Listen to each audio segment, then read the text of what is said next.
in this hour. But on to other matters and the story that was the stuff of front pages yesterday and has been for the last few days, the pressure building on David Cameron as he gets ready to make this big speech about what exactly his party's stance is on Europe. The idea of some form of reform, review, or should it be referendum? Now, if you listen to the naysayers, it's the trillion-dollar question.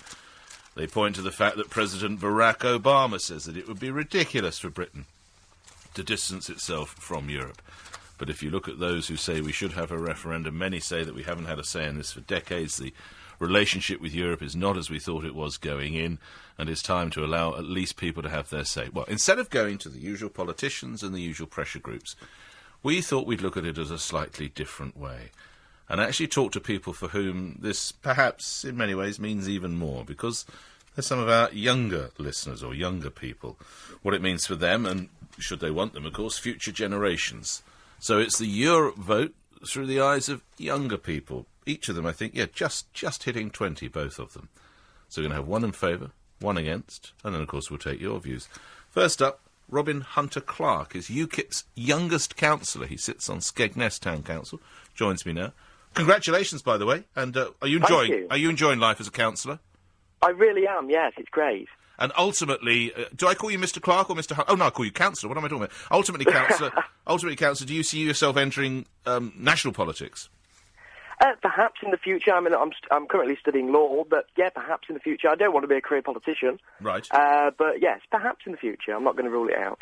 Right, you're 20. Why don't you want, and impossibly if ever you have them, your children or grandchildren, to be part of Europe?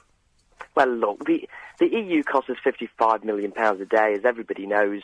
And for what? For unelected bureaucrats in Brussels to make 75% of our laws. It's an absolute disgrace. No one's voted for it. We signed up to the common market. We never voted for a political union. Free trade, yes. Cooperation with Europe, yes, we want that. But it's madness to be part of this political union that no one has ever voted for. We have to have a say on this for the next generation's sake. What would you like to hear Mr. Cameron say? That we're going to have a free and fair referendum, an in-out referendum on the European Union. And of course, this is David Cameron who gave us a cast-iron guarantee last time round, so I'm sure I'm not so sure that he will announce that. I don't think he will at all. But I would like him to announce a in-out referendum on the European Union. Of course, we all want that. How much of an you say we all want that? That was actually going to be my next question. How much of an appetite is there? For an in-out referendum? Yes. Well, I believe that obviously there's a great deal for one, but other people would argue not, of course. But look at the polls. UKIP is climbing in the polls. I think some polls have got us on around 15%. That's got to mean something.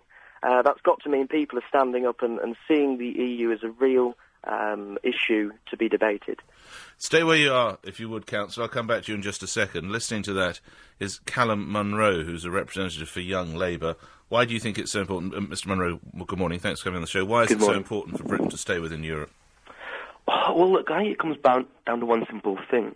We heard Robin there saying that many people feel strongly about the EU, but I think stronger than that, more important than that, is what people feel about things like jobs and growth in the economy and opportunities for young people. And actually, when you look at the strength that the EU provides for those things, the opportunities that it provides for our country, 60% of our trade for the UK is with the rest of Europe.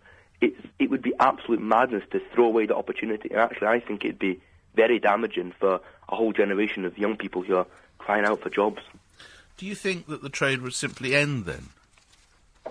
Well, I don't think it can be a positive move. And I think, look, when it comes to other issues... countries, Switzerland and Norway, they seem to manage to exist somehow without being part of the EU. Well, look, I mean, our economy is vastly different from those of Switzerland and Norway, but I think when you're looking at issues of trade and business, I think you have to look to the people who know what they're talking about, the experts. You have the head of the CBI saying that it'd be absolute madness to leave the EU, saying that we should, have to be there for the good of British business, so I'll take his word on that.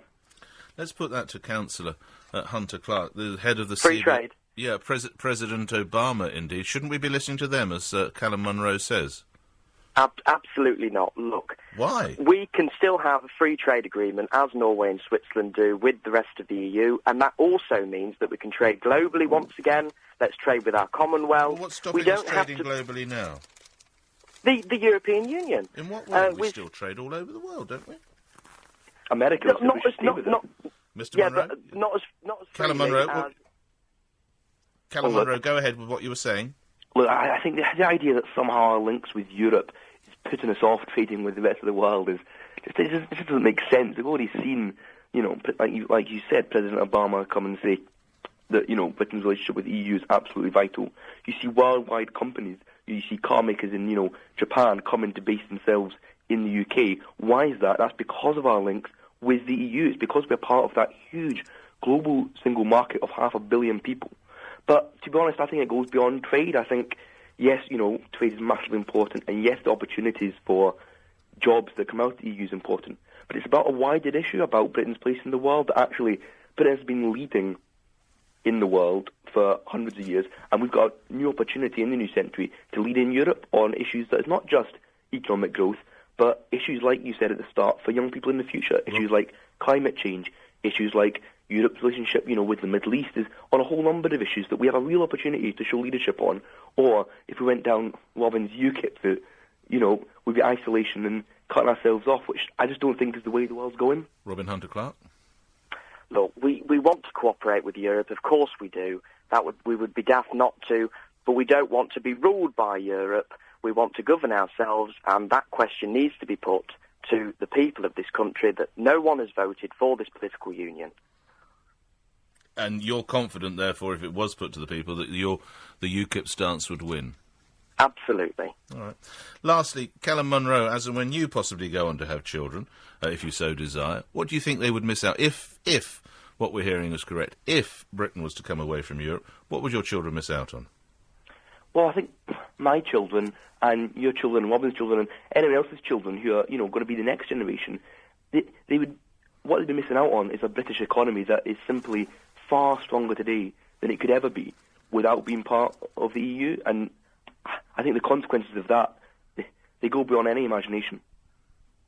Thanks for that. Callum Monroe is with Young Labour. Robin Hunter-Clarke is UKIP's youngest councillor. He sits on Skegness Town Council, and now over to you. It's not until the 22nd of January, so just over a week's time, that the Prime Minister makes what many people are saying is the key speech of his political life.